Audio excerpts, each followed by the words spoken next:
I'd like to hear their explanations.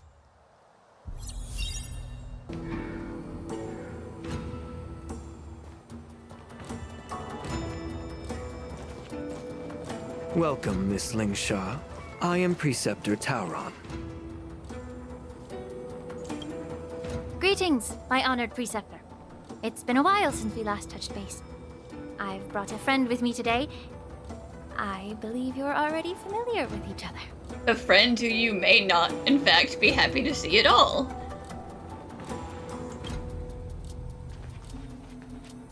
Tauron. Elder Tauron? I remember when I was exiled, you were on the verge of passing on. What's with this new look? Suspicious. All of this is thanks to your past life. Had you not been so rash, I wouldn't have had to walk such a dangerous road to free our clan, becoming this specter of my former self. Oh, yeah, sure. Blame Dongfeng for your decision to go do stupid shit.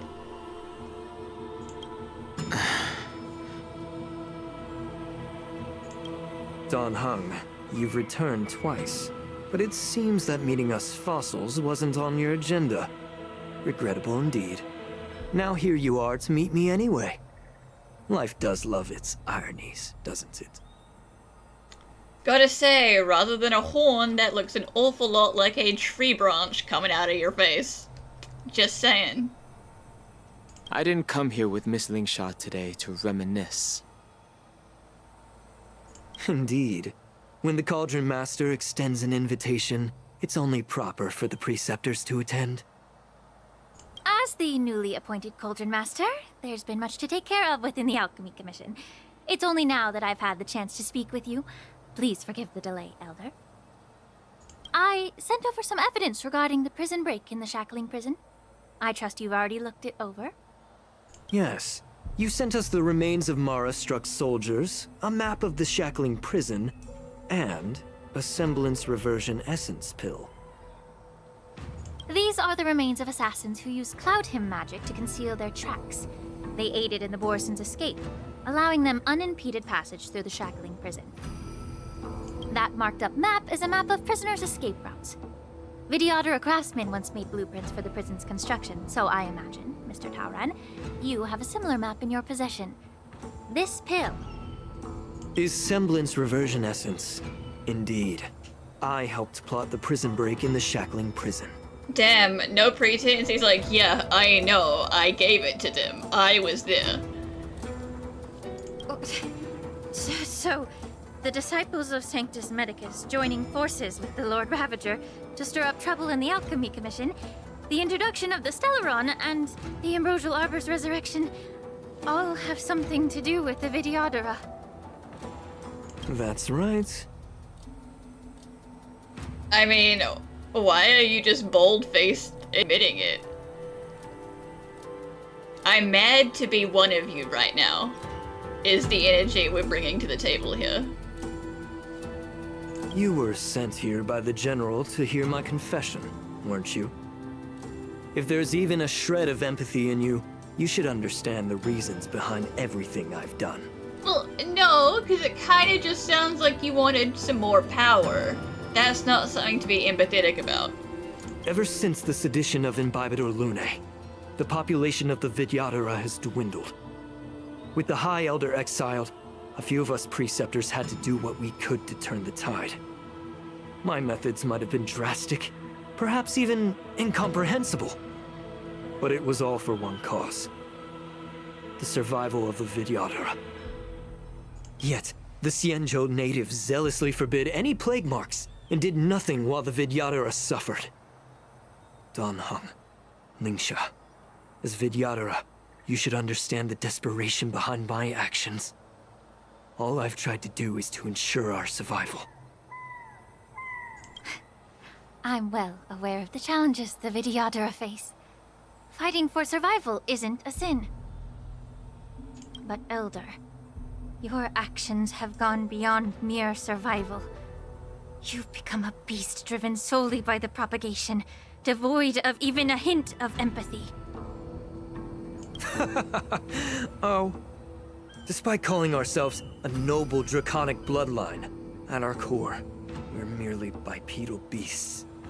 The survival of our kind is paramount. If I hadn't resorted to beastly actions, the Vidyadhara might not even exist.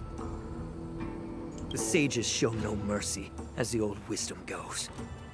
When the High Elder abandoned our people's survival, I had to shoulder the world's sins alone. Lingsha, Dan Heng, the past is behind us. But the future of the Vidyadhara still lies within your grasp. The situation on the Xianzhou Luofu has changed rapidly. As Vidyadhara, we must unite in purpose and avoid the mistakes of the previous Imbibitor Lunae. I was initially skeptical about the Vidyadhara's betrayal of the Alliance. But after hearing your confession, I realized that there is no point in talking about trust. Breaking the covenant of our alliance will bring war upon the Vidyadhara. Even if we are able to have offspring again, what difference will it make? Once my plan succeeds, the Alliance will see the Vidyadhara as their saviors, because both parties ultimately share the same interests. So now that survival won't convince us, you want to talk about interests? Also, pretty confident because you see it once it succeeds, not if it succeeds. For 1,000 years, the Alliance has been engaged in brutal warfare against the denizens of abundance. Yet victory has remained beyond reach. Have you ever wondered why? Should the Alliance emerge victorious, they will inevitably become the next denizens of abundance. However, if they suffer defeat, the Alliance will face extinction. Thus, the Alliance has deceitfully upheld this precarious balance. However, I have a way to escape from this dilemma. The Alliance's path to salvation lies within the secret of dragon transmutation. I'm pretty sure that messing around with that is what got us into this problem in the first place. Imagine if there were a way to transform other life forms into Vidyadhara. The Alliance would then possess an endless stream of soldiers and would not need to worry about casualties. That is fucked up on a bunch of levels. And turning someone into a Vidyadhara would not make them immortal, because if you sent them to battle and they died, they would still be dead. Once the war ended, these soldiers would cease reproduction, eliminating concerns of overpopulation. This is the way to salvation for the Xianzhou Alliance. The ultimate path to end the universe's suffering under the immortality plague. Only we, the Vidyadhara, can achieve this.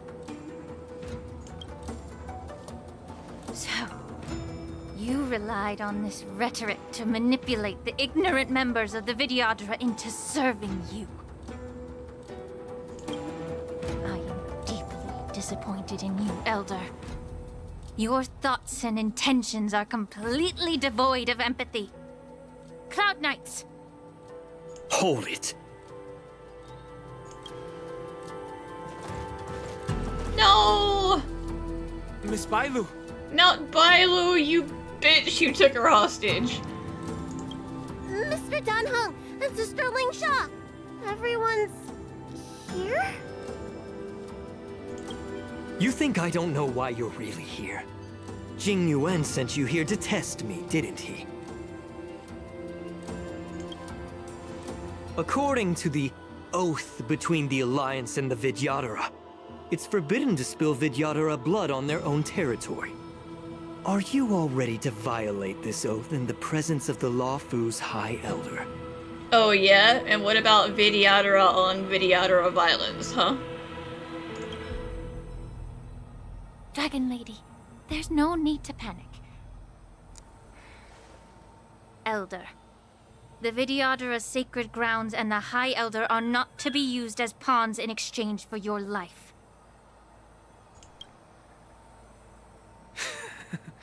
You talk a big game. As if you have the nation and the people's best interests at heart. But when it really matters, you use a small girl as your shield. It's ridiculously pitiful.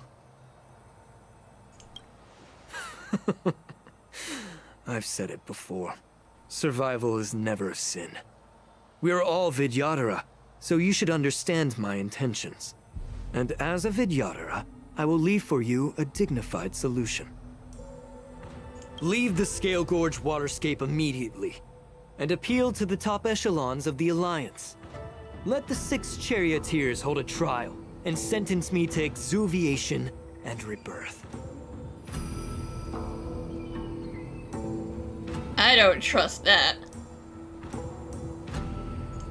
I see right through your plans, Mr. Tauron. Vidyadhara Rebirth erases past crimes, but I'm well aware of the Preceptors' dirty tricks during Rebirth. You might not be you, but you will still be you. Because you're gonna do the same shit you tried to do to him, and you're gonna be like, oh, we're totally erasing my memories, guys, but no. I won't forgive myself for past sins under the pretext of knowing nothing, nor will I allow you to evade accountability. Dan Heng, I've always disliked your inability to see the bigger picture. Rebirth hasn't changed you one bit. Miss Bailu, as High Elder of the Lawfu Vidyadhara, please share your thoughts at this moment. I don't want to stay here. I'm tired of being pushed around. I'm not some puppet to be controlled. Please, take me away with you. No, Bailu. I understand. As the oath dictates, members of the Alliance are forbidden from harming Vidyadhara here. But I've long since severed ties with the Alliance. Right now, I'm simply a nameless, free to come and go as I please. And if I happen to punch you in the face, then whatever, that's just regular violence. The oath of the Xianzhou means nothing to the spear in my hand.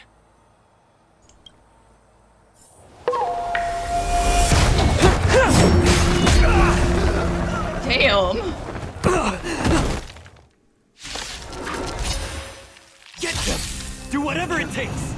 Make sure they don't leave here alive. You skewered that man, Dan Heng. Straight into the wall. May the foul stench dissipate quickly. Be of your body and mind. Mortality means forever. Hedge your bets. It's on me. There's more to life. Every petal in life, all will be swept away by the wind. The truth burns clear as a flame. Everything in this world is bleeding.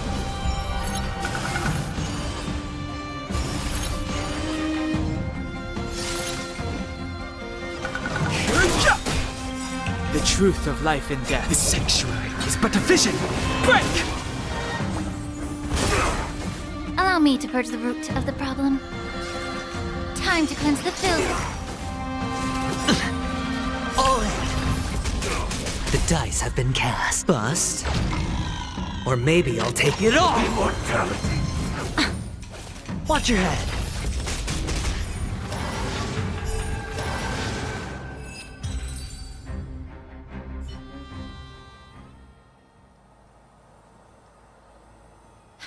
Dragon Lady, are you all right?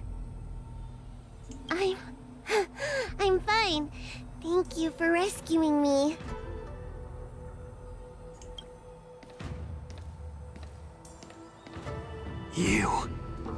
You actually came here in person? Otherwise, I wouldn't be able to hear your lofty opinions. The public trial you seek with the 6 charioteers is inevitable. In addition, I'll write to the Sage Queller of the Feng Hu. With her hatred for evil, I'm sure she will make a just decision.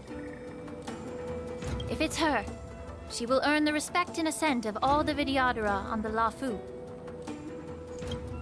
In terms of martial prowess, you indeed have the upper hand. But if you're under the impression that this advantage can be used to settle the score with us Preceptors, that's quite an overestimation.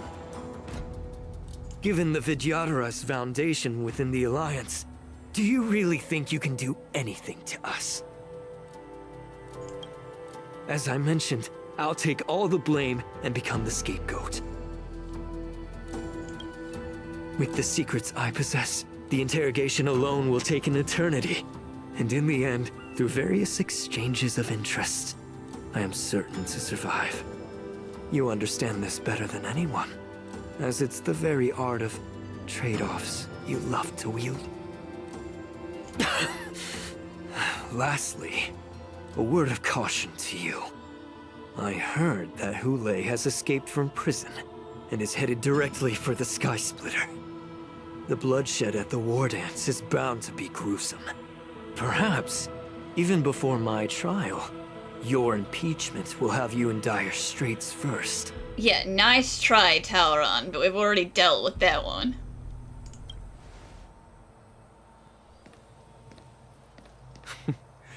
Regrettably, Mr. Tauron, the Sky Splitter only hosted Cloud Knights today. No audience. And just moments ago, Hule was executed by the Cloud Knights.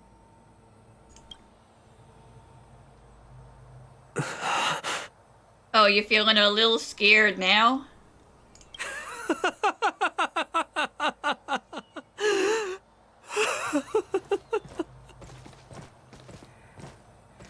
Yeah, take him away, boys.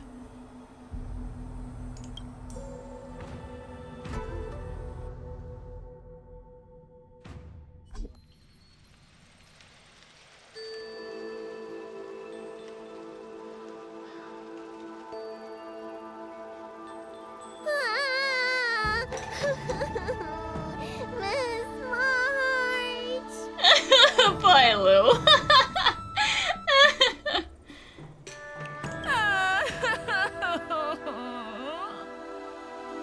Oh, March. Oh, there's so much I still had to say to you. Oh, man. I didn't think you would break your arm trying to fight the general. Miss March! My dear Miss March! I'm guessing Xianzhou is doing fine, because we would not be putting up this hilarious shit show if he was, you know, in dire straits. I was only in the bathroom for a little bit, and you've already arranged my death? Hey, can't you play some normal games with Dragon Lady? Oh no, it's a zombie! Are you amused? Yes. Alright, enough playing. It's time to visit my masters. The infirmary is right over there. You can go by yourselves. Oh, come back and visit me when you have time. Next time, let's not play overly realistic make-believe with this doofus, okay? This doofus. You know what? Sure. Deserved. Well, there's not much I could do. General Fei Xiao didn't really give me any chance to shine during this wolf hunt operation. If I had been in the ring, I could have knocked down 10 Hules with just one strike. You sound exactly like Master Yanqing. But for now, both he and Yun Li have been forced to go to the Alchemy Commission for some well-needed rest. I'm the least accomplished in swordplay, but I came out unscathed. I really ought to thank my masters for taking all the blows on my behalf. I saw you clinging to Fei Xiao's legs.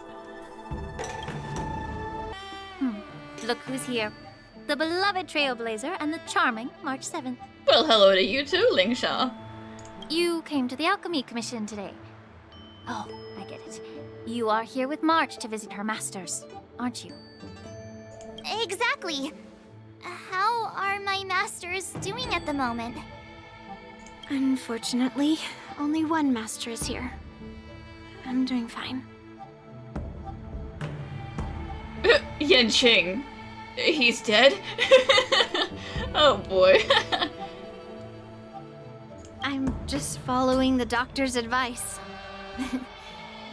Miss Bailu said I could take a stroll, so here I am. Your Master Yanqing wasn't as lucky.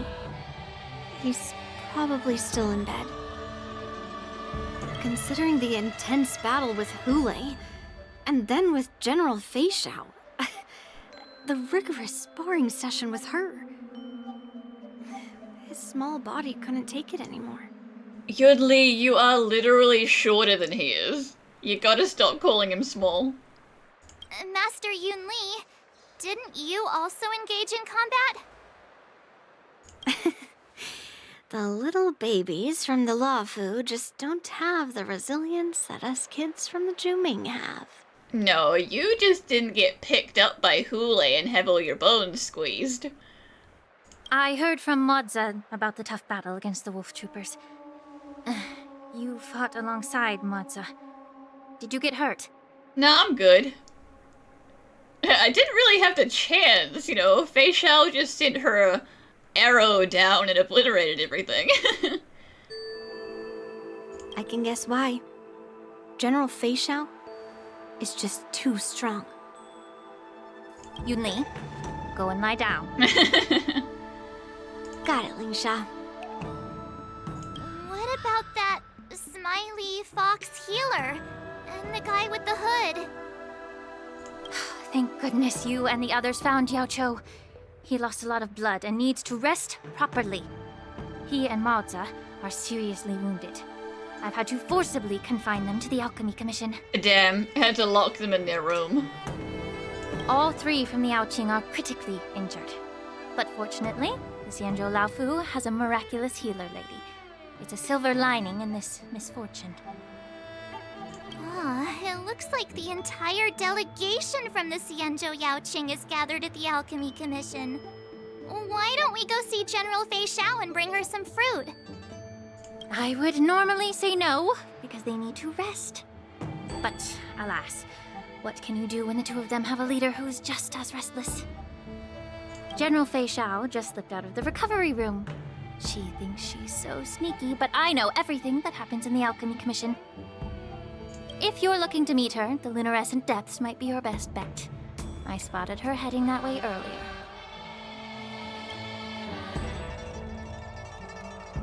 The sound of those footsteps.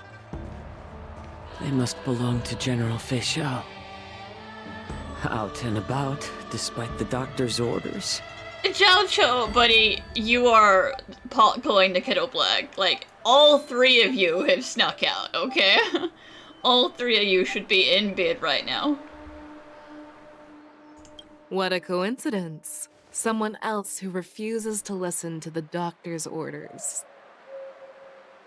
Well, being a doctor myself, I don't think my knowledge of my own body is inferior to the Dragon Lady's. The healer does not heal himself. Don't try to act tough in front of me. I'm sorry, Xiaoqiu. I didn't expect you to use poison that way. What a miscalculation. If only I'd found you sooner. If only I hadn't sent you to the shackling prison. The way you're speaking, is this really the Fei Xiao I know? Or could it be a Borisin assassin, imitating your voice to take my life? Oh, did it affect his eyes?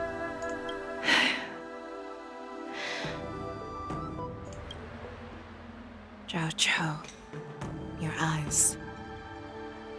You can't see anymore, can you? I can still clearly hear the sound of the waves. That's enough for me. Yeah, I mean, you're still alive at least. Don't blame yourself. You know what I'm more concerned about? has your body had any changes since you swallowed the Crimson Moon? I'm not sure. There don't appear to be any changes. However, the many doubts that once plagued me have dissipated. I never thought I'd live to hear you discuss your health again. But thanks to Morza and that child, the price I've paid seems trivial compared to what we've achieved. I hold no grievances, Fei Xiao. I am content.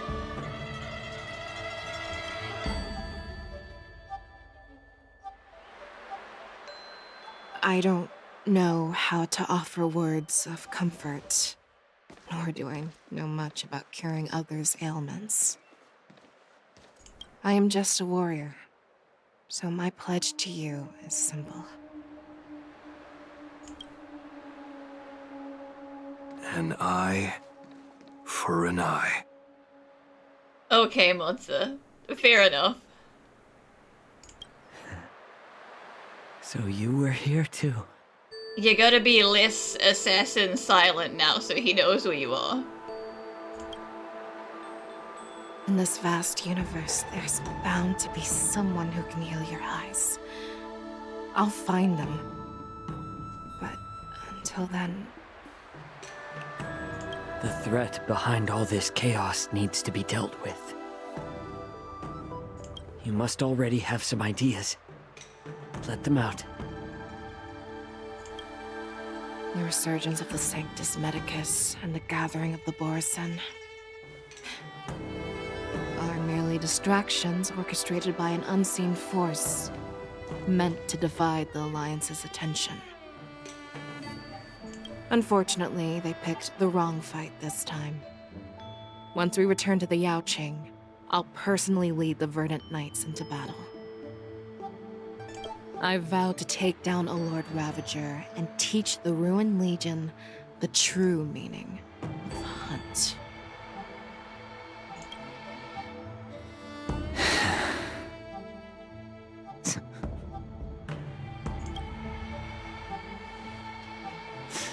I knew it.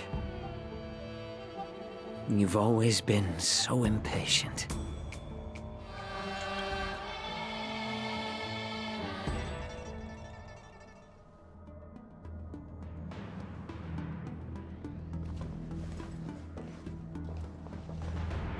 I apologize for my tardiness once again. The Alchemy Commission detained me for some time for a health examination. They released me only after ensuring I was in good condition. Oh, General, seeing you safe and sound puts our minds at ease. Hulei's escape caused significant upheaval and forced the war dance to be put on hold. A truly unforeseen disaster. Fortunately, the younger generation showed their valor. They bravely tackled the crisis, putting an end to the disaster and providing a glimmer of hope in a dire situation. Before Master Diviner Fu Xuan's departure for the Yutre, I consulted with her about the war dance. She left a note stating, "The hexagram oscillates between thunder and heaven, a sign of great power, assuring us that we would successfully navigate any challenges." She advised me to trust the younger generation's abilities and let them lead. Her predictions, it appears, have come true. It's just... the Xianzhou Luofu's long-standing duty of keeping Hulei imprisoned ended with his death on the Sky Splitter. This event is likely to bring much criticism from the Alliance's upper ranks. Which unfortunately is exactly what this was supposed to try and avoid. But, well, you can't help what happened. However, Hulei's demise might actually be a blessing in disguise. Broadcasting this news could derail the Borisin's resurgence and quash the ambitions of those who wish to take advantage of his return. Hand over Hule's remains to the Xianzhou Yaoqing, and I'll handle the explanations to the Alliance. But what about the war dance? While the Wolf Hunt mission was a success, the events on the Sky Splitter remain a secret. However, the news of the Borison's attacks on the streets will spread like wildfire. The war dance was interrupted, so it must be reconvened. As for the people who witnessed the attacks, beyond placating them, we also need to show them the Xianzhou Cloud Knight's fearless dedication. On the war dance's opening day, Rogue Borison attempted to stir up panic, but was swiftly neutralized by the Merlin's Claw and the Cloud Knights. A genuine tale of heroism that will captivate and calm the public. As Elder Huayan suggests, the Law Fu will do its best to heal the wounded and compensate those who were affected. We aim to reopen the war dance in the coming weeks. This settles the immediate concerns on the Law Fu, but my thoughts linger on the orchestrator behind these events. From the onset of the Ambrosial Arbor crisis, the Xianzhou Law Fu has experienced numerous disturbances, directly linked to the Lord Ravager Fantilia. Her attempt to infiltrate the Xianzhou with the Borison and sway the lawful Preceptors to join the Sanctus Medicus's insurrection was unsuccessful. But I have a feeling that she is indifferent to the success of her plans. Yeah, she's just kind of trying things out, seeing what happens, having fun, but ultimately, whatever happens, happens. Which, I mean, is fair, because destruction, it doesn't matter which side gets destroyed. She just wants something to happen. Rather than outright victory, Fantilia's motives seem to lie in breeding discord and chaos among allies. Should the Alliance fail to mend these rifts, it risks disintegrating into a pile of sand. The goal of the Xianzhou Alliance has not changed for thousands of years. Perhaps we should point the weapon in our hand toward this new adversary. I plan to bring this matter before the Marshal following the war dance. With Elder Huayan's insight, one wonders how the Marshal will react. It's clear we're engaged in a game of chess not seen in thousands of Amber eras. A game where even the strategists become pawns in battle, where the stakes are as high as the fates of countless stars in the sky. Predicting the Marshal's decision is beyond me, yet she's well aware of our concerns. She has tasked General Yao Guang with performing extrapolations day and night to gauge the situation comprehensively.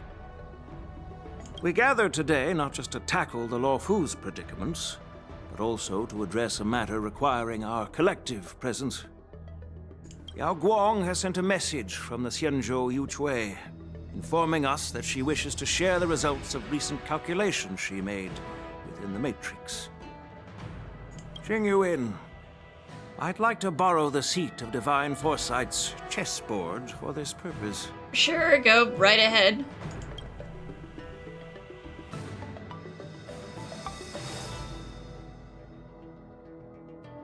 Hello, everyone. It's been a long time. Over 3 decades have passed since we last convened. And I've dearly missed each of you generals during this time.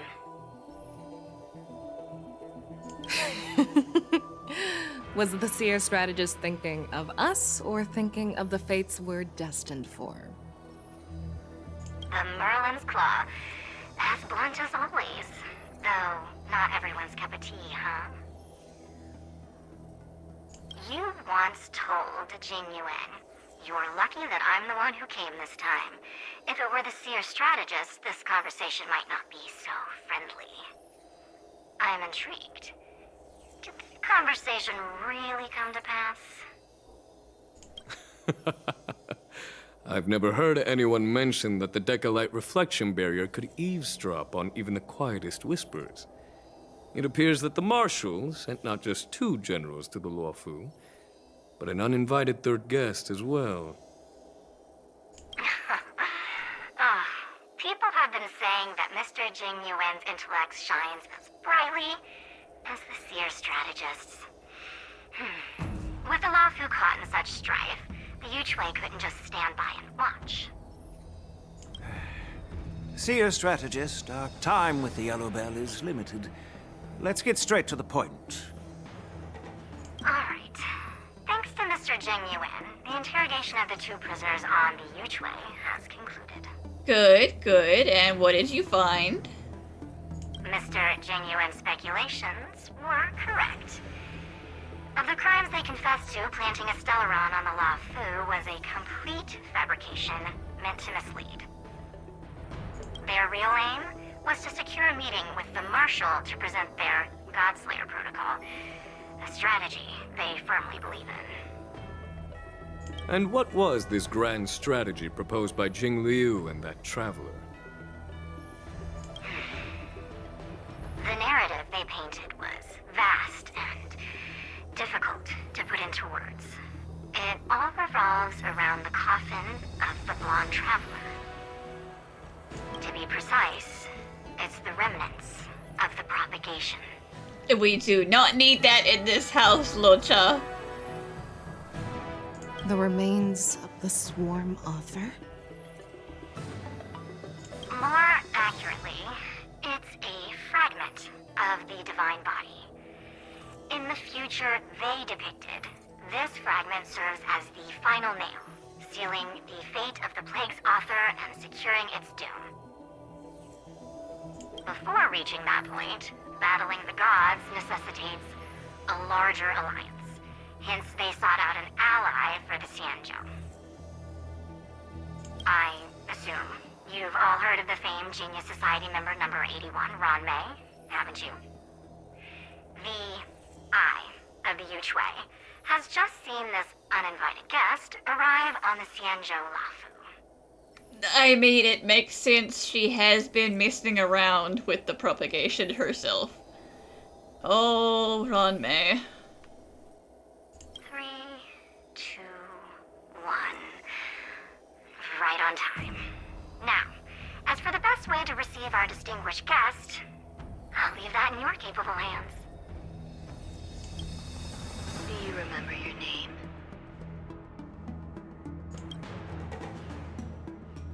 Wait. My name is Ting Yun. I serve as an ambassador of the Whistling Flames Merchant Guild on the Xianzhou Lafu. Oh boy, but what did you do though, Ron Mei? Did you resurrect her, or was she still in one piece when you found her? Oh, Ting Yun.